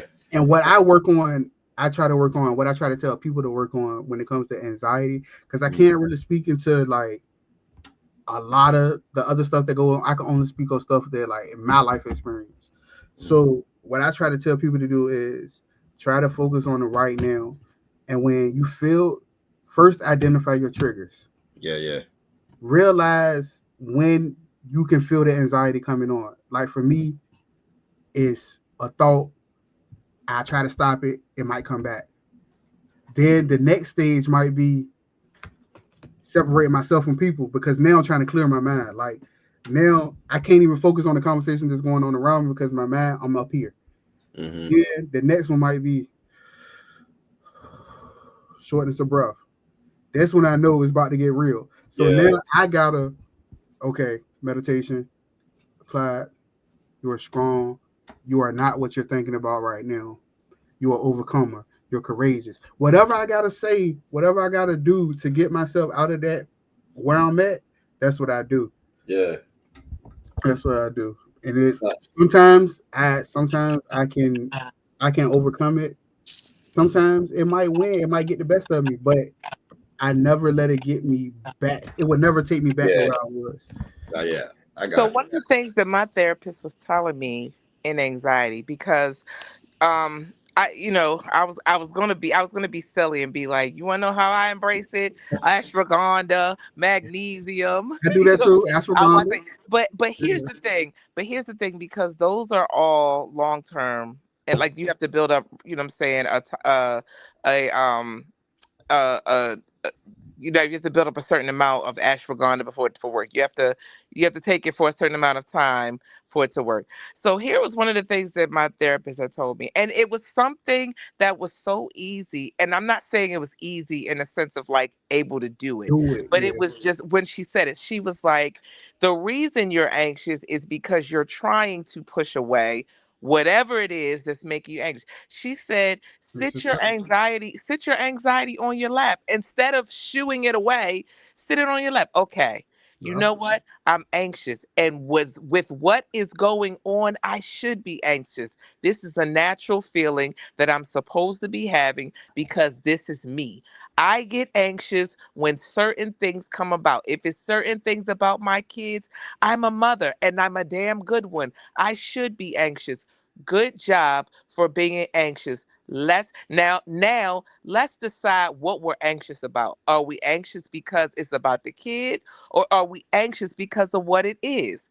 And then once we decipher which one we're anxious about, now we sit that on our lap. All right, I'm anxious because he could go to school today and get his ass in trouble, and now they calling my work. So now it's like, okay, well, guess what? You got your own line at work. If they call you, you got to go back to where you started. You're a damn good mother. You can deal with this. This is not beyond you. This is not something that you can't put up a fight for. Your literally your ratio, or your, what do you call it, your track record for defeating adversity is impeccable. So you got this. So one of the things that she said to me was definitely like, embrace, like when we're speaking embrace your anxiety too, because it is harder for you to, like you said, trying to push that thought away, because now you just went through three stages of trying to distract yourself from something that you probably should be feeling, Exactly. instead of just pulling it in, giving it a hug, and then sitting it on your shoulder and moving through the day with it at your own control. You Yeah. control your anxiety. It's not to say don't have the anxiety, because that's harder than you trying to control it. As long as you can accept it, control it, and work with it. Not meaning like you work with your anxiety, meaning like you can still maintain being productive with your anxiety right there in a space of understanding. Hey, are we? Because once you start, when that started happening, I'm gonna go back to the situation with my job with the probationary period. Every day they were talking about thousands of people getting let go because they had not met the mark of being at their probationary period. And I was sitting here thinking like, shit, I got 47 days before I hit my probationary period. There's no way on God's green and blue earth that I was going to live with the same anxiety building for 47 days. I would physically kaput myself. I would have probably had the aneurysm that you are discussing, because the building that up in a space of trying to push it away. So what I did when she said that was, bring that in. Give that a hug and say, hey, you know what? This is an absolute reason why I should be anxious, because my livelihood is something that my household depends on.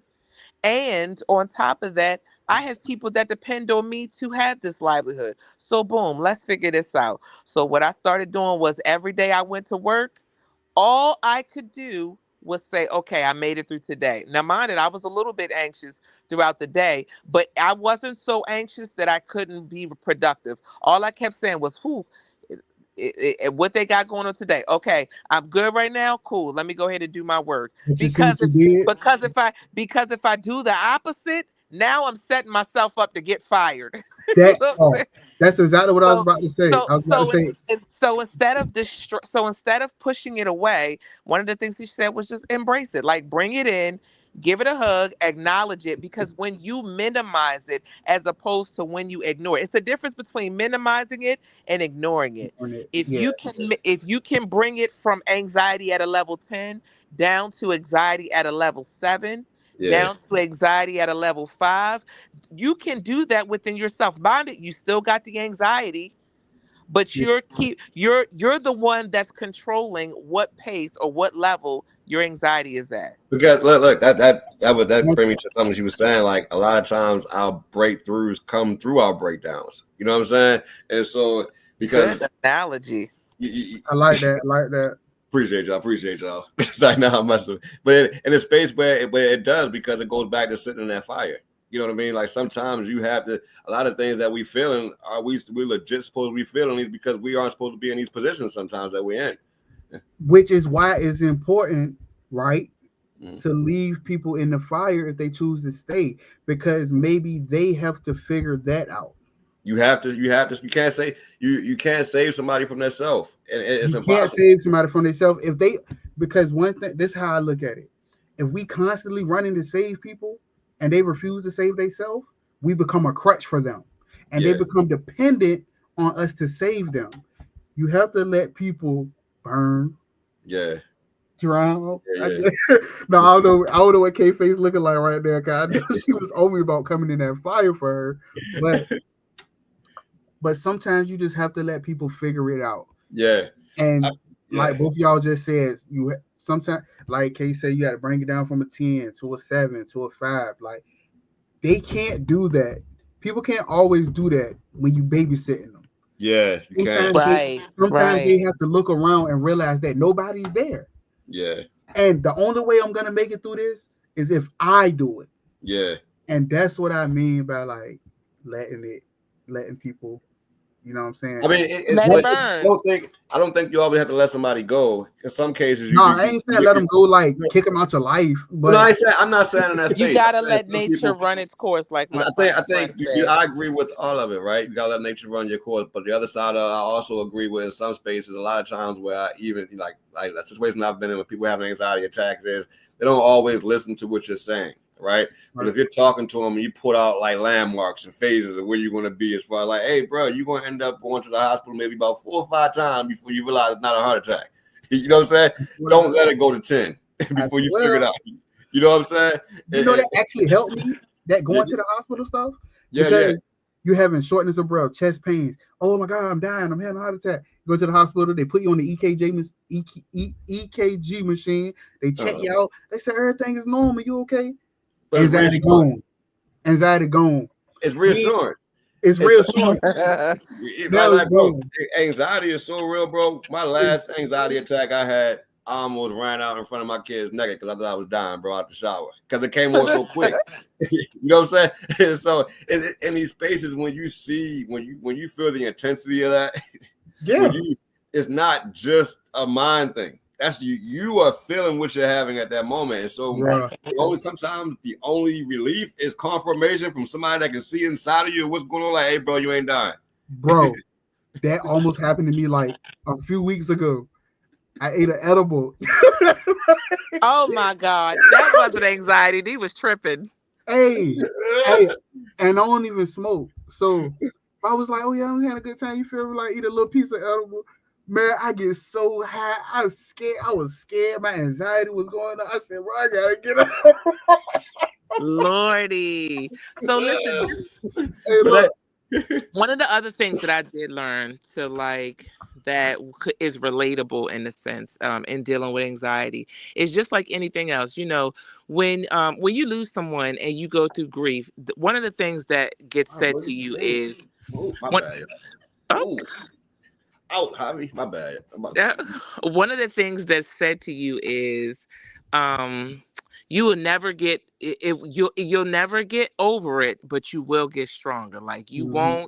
you won't get past it, but you will get stronger. So every day you'll get stronger. So today's grief doesn't feel like next year's, doesn't feel the same today as it feels next year. You are still going to miss the person and all those things, but by next year you will have gotten strong enough that you can carry the weight that you felt today next year, and it won't feel as heavy.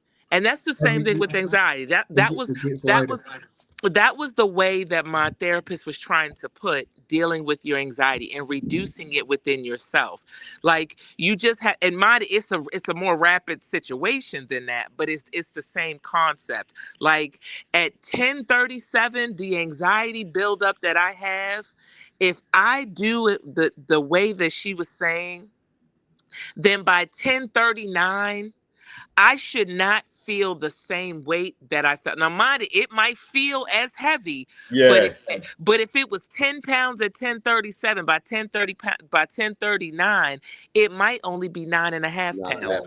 but you You gotta know take what that I'm saying? small. You gotta learn to recognize that The small win. small wins, Yeah, yes, yes. yeah, yeah, So Give yourself grace. that's where she was coming from with that. She was coming from a space of saying, even if you inch or centimeter yourself down, it's yeah, the fact of you bringing yourself down to a space that's tolerable, yeah. because you don't have to let it go to be able to tolerate it. You just Fact. have to be able to function in it. You have to defeat it while sometimes while you're still dealing with it.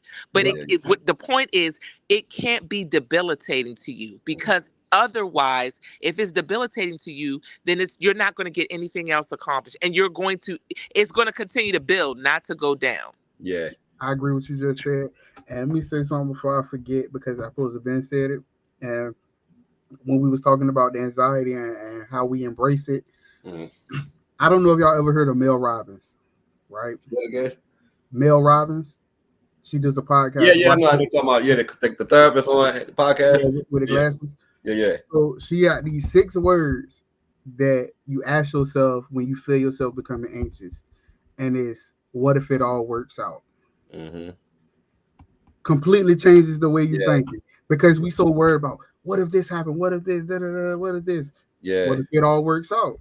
Facts. And that's just the change. That's the change. That's the part where you change your mindset, you change the world, right? Around you, Mm-hmm. because you feel that part instantly. But what Kat was speaking to, Kat was speaking on like a lot of the part of the weight of it, right? Of dealing with anxiety, meaning that you're dealing with, like, the goal of that is to recognize a small win, getting from a 10-pound Yeah, weight yeah, to yeah. You got to. a 9-pound weight, You right? got to recognize the small wins, and also not being hard on yourself and giving yourself grace, because Right. But it's not going to be perfect. It's yeah, going to but at be the same time, recognizing that what you're dealing with is grief, because it's realistically, there's grief that come with that you even have to go through this goddamn process, and you're looking at everybody else go through life normal and function fine. Looking great, yeah. You know what I'm saying? and guess what? And one thing I stopped doing is that, because I do it. I go out in public, smile, happy, live like I'm living my best life. Inside, my anxiety is on a million right now. Yeah, But people have a habit of making it look good. People post online like, "Oh, taking another trip," or "We done doing this, we doing that." But Whole on the time they inside, argued that on the whole trip, they yeah, they they scrolling only like posted the pictures that they staged together. exactly. So I don't fall into that. I don't fall into that social media trap of the fake lifestyles and stuff like that. Like, I truly, genuinely, like, honed in on my happiness, and not basing my happiness on somebody else's life or yeah, somebody else's journey. Like, when yeah. I was walking, I didn't look at other people with cars and be like, "Well, I ain't got no car." So, It, but I like, rock with you on that one, right? But mine was a little bit more intricate than that, because it wasn't so much looking at what you had.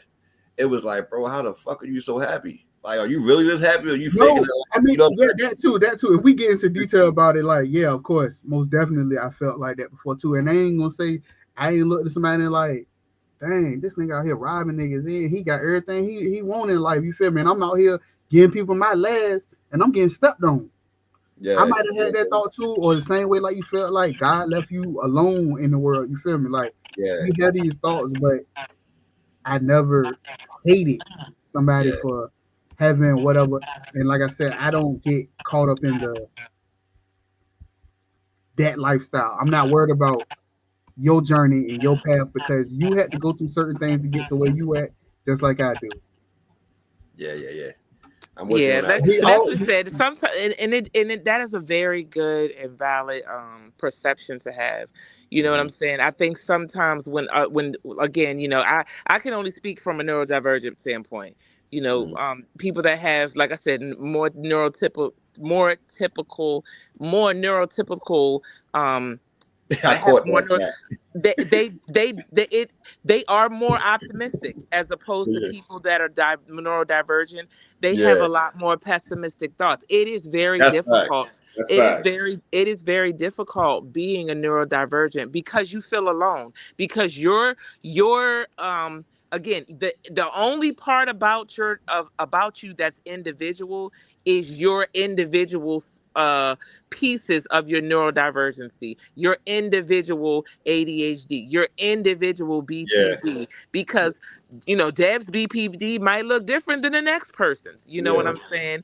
And yeah, because it comes in its own ways, and then he might have other things on top of him. His triggers are different. So that the only individuality that you have as a neurodivergent is your symptoms, is yes, ma'am. your and those are the things that get in the way of you having an optimistic standpoint in life. You're most Yeah, of the time it's easier to be pessimistic because you feel alone, yeah, especially when you're dealing with your symptoms, especially when you're like Devin was saying, when you're in a space of mania, yeah, or when you're in a space of depression, or when you're in a space of anxiety. And again, natural anxieties are different than when you have anxiety disorder.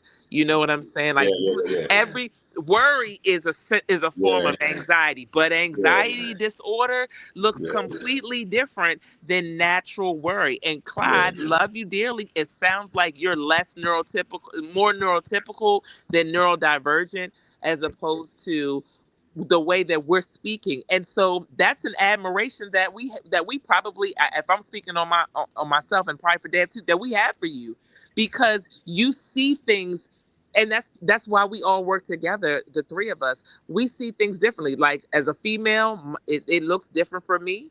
As a male that's a neurotypical and a male that's a neurodivergent, it looks different. We are literally bringing in three different aspects and yeah. perspectives. That's facts. That's And facts. when we put it together, it sounds one, we're bouncing ideas off each other, but it sounds so good and we because it makes learning. sense. It Yeah, Yes, it makes sense because I don't now feel like, damn, nobody understands me, because Devin just told me he understands me without saying he understands me. And then you just said, hey, this is what it looks like on my, because I don't know what it looks like yeah, without my neurodivergency. You know what I'm yeah, saying? So yeah, it's great to have those perspectives, and you know what I'm saying, those are some of the key factors when you get to the fire, why embracing those things are helping. So like you said, it's draining when you're dealing with someone who's always standing in front of the fire. You know yeah, what I'm saying? And you always got to meet them at the fire. But what you don't understand is that the pieces that you're putting back into them could make them step back a half an inch. Mm-hmm. yeah, It might be slow progress, but you don't, but you may be, but because it's a little bit of program, like Deb said, those small W's, because it's a small W, it's their small W. Yep. yeah, You're only a resource, you're only an outlet. You know what I'm saying? Mm-hmm. So yeah, so don't remove yourself because the progress isn't fast enough for what you think you're doing, because you never know that you could be giving them a small W. And if you take that away, now you've yeah, given them an L, and now they're getting closer to the fire. yeah. Yeah, yeah, But yeah. I ain't gonna never. I would never take myself away from somebody just because they're in the fire. But what I will do is like I have to have certain boundaries in place so that I don't get burnt as well because I've been in the fire. So Right. I know certain feelings. I know my triggers. I know that if I stay here too long, I'm gonna revert back to a past version of myself that I don't want to see. So in order for me not to do that, I might gotta stand 3, 4 paces away from you. I'm still here to catch you so you don't go in the fire, but I just can't stand as close to it as you can. You have to I have to allow people to maneuver Well, that it's not part your for me. fire. That's the part that you have to remember. Yeah, it's You not don't my have fire. so minded boundaries are to protect you just as much as they are to protect the other person. Exactly. But you also listen. Here's the thing: you gotta respect somebody's fire in order Got to to. stand next to them in front of it. But For You know let sure. me what I'm ask y'all saying? this. Let me ask y'all Because this. if you're so annoyed with the fact that I got a fire with me, I don't want you next to me. No, no, no. I ain't gonna be annoyed at you because I respect the journey because I've been in it myself and I probably stayed in it way too long, honestly, to the Yeah. point that like that's just me. That's No. just how I look at it. But it's not like, oh, every time I turn around, you in the fire. You ain't doing nothing. Like I'm not judging you for your journey, your path, because I've realized that everybody has to maneuver life in their own way at their own time. I tell people all the time, run your race at your pace, and you will make it to the finish line. Like that's literally a motto I live by, and I tell my clients every day because as a peer working in mental health, I talk to people every single day. And I Yeah. always, the number one thing when it comes to being a peer is meeting people where they are. It's I a can't do nothing for you if I can't meet you where you at. Like I'm not up here, I'm not down here, I'm right beside you. Because yeah. as a peer, I have life experience dealing with some of the things that you're going through. So I'm not gonna come in Yeah. and judge you or look down on you or anything like that because I don't want anybody doing that to me. And Yeah. as an empathetic person, as a person that feels everything, I love to do it. I love to meet people where they at the same time and bounce ideas off like how we doing right now. I love doing this because it's always room to grow and learn. You never want to get to a point where you feel like you know everything. Like I, I, there's I no growth in that. I feel you on that, bro. And I think that we kind of in similar spaces now, right? And so I work in the wellness center with at a high school where we deal with a lot of that. A lot of times that can be challenging. And so the challenge in that is teaching kids how to identify with things they don't even know they're dealing with. And so that's a constant balance of not diagnosing kids off of what you've been through in these spaces, Mm-hmm. right? And so when I'm talking to them and navigating them through things, I talk about it often through a space of personal experience where I was without connecting it to what they're dealing with, to try to give them an example, right? And so Exactly. when you do that in these spaces, I talk about a lot of things as far as what was sacrificed to get to this point, right? Because a lot of times they don't realize that they have to sacrifice a part of themselves to get to a piece of where they say they want to go or what they're feeling like they're capable of in these spaces, right? And so talking about the fire here, we're talking about it in different contexts. And so, but I do want to bring attention to the context of fire where sometimes we have to kill a part of ourselves for these small wins. The small wins don't come without a cost. You know Yeah, what I mean? sacrifice. You know what I'm saying? And so, Mhm. and I know for me, man, my thinking, my impulsiveness, and my actions in a lot of ways had to go into that fire, right? Because although they were helping me at one point in my life, they were detrimental to another point in my life, You got right? to sacrifice those. You got to sacrifice those temporary moments, those temporary feelings for long time, for long term success and growth. And it's that's facts. And so in dealing with the things that we're talking about, and as far as managing life and how we manage, was something that y'all throw in the fire quite often to get to y'all small wins. For me, um, it's usually like past traumas, like it's exposure.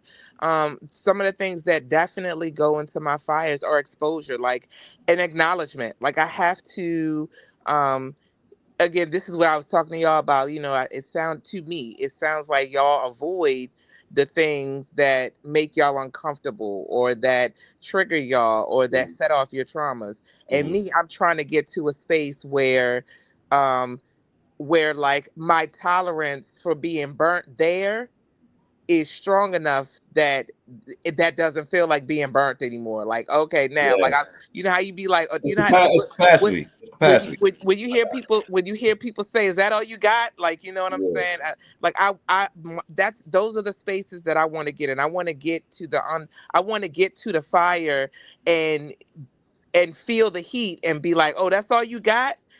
You know what I'm saying? Like I met that met its match with me last Yeah. year. You know what I'm saying? Yeah. Yeah. Yeah. This year I can extend you. I can extinguish you. Like, you know what I'm saying? Like, Yeah. so it always comes for me. I have to, like you said, you got what'd you say? What did I put in the chat? You gotta break down to break through. Like that's one of the main things that I look for, I look for when I'm trying to embrace the change. Like, I have to literally face it, get in a fist fight with it. You know what I'm saying? Yeah. And I gotta win. I have to, in order for me to be able to walk around it or walk through it or move past it, I gotta defeat it. I got, whether we going 12 rounds and I get a TKO, or we going 12 rounds and I win by technicality, whatever it may be. You know, we going 8 rounds and I knock it, whatever it may be. I have to demolish it in myself in order to be able to, I have to conquer it. I'm sorry, I have to conquer it in myself in order to really embrace that it is a change. Otherwise, for me, it'll just be a band-aid. Mhm. It'll just be a temporary fix. And then okay. I got you. That makes sense. That makes And then, sense. and then for me, it's like I feel like me. I don't feel like I'm running away from it because I feel like I've already faced it, right? So when I say stay away from the fire so I don't get burned and stuff like that, when I say that, it's more so of me knowing where I came from and refusing to go back. Yeah. And like I also have to know my limits too, because I the type of person that I am, I'm super overly caring, meaning that I would sacrifice myself for somebody else and they would take advantage of it. And being somebody who's been taken advantage of numerous times in his life, I finally got into a point where it's like I had to put myself first. Hmm. And once I was able to do that, like, so that's why the boundaries and all that stuff is so important to me because yeah, when I was in the fire going through it, nobody came and helped me. Yeah. But even still that they didn't came and help me, I was Yeah. still going it for them. Yeah. Yeah. Yeah. And I would still do it. Like, so I feel like I've always, not always, but in the last past 3 years, it started off with me running away from it, and then I had to realize that you got to face it because Yeah. Yeah. the only way to get through, the only way to get out is through. So you can't heal or manage your anxiety, depression, none of that other stuff if you never face it. Yeah. I literally one day, maybe 3.5 years ago, I was walking past the mirror and I looked at myself and I couldn't believe that I hadn't looked myself in the eyes in so long. Yeah. I didn't even realize that the person I was looking at, I didn't recognize that it was me. I Yeah. didn't. I really. It's crazy that so much of my life had went past to where I looked at myself in the mirror, was like, damn, well, you got a beard and everything. You a whole man. Like, no, dead ass. Like, I literally, feel you though. I'm I feel looking at you. myself in the mirror, like, when did I change into a man? Like, when did I become this version of myself? Because I was still feeling like the child me, Yeah. the afraid version, timid, not really speaking up on your emotions because you get looked at as weak, or I didn't even recognize that I had turned into a man. And when I Real. looked at myself in the mirror, I was like, wow, I've grown. And then from there, facing the anxieties, like when stuff happened, like, why are you anxious? What's making you feel this way? Is it the Yeah. people, or is it something on the inside? Is it because how you was raised? Hmm. That shadow work, really getting into that shadow work. And sometimes it was crying. Sometimes it led to uncomfortable conversations. Like Yeah. telling my mama, like, I know you did the best you could raising me, but when you was bringing me up, I didn't feel love. I didn't feel this. I didn't feel that.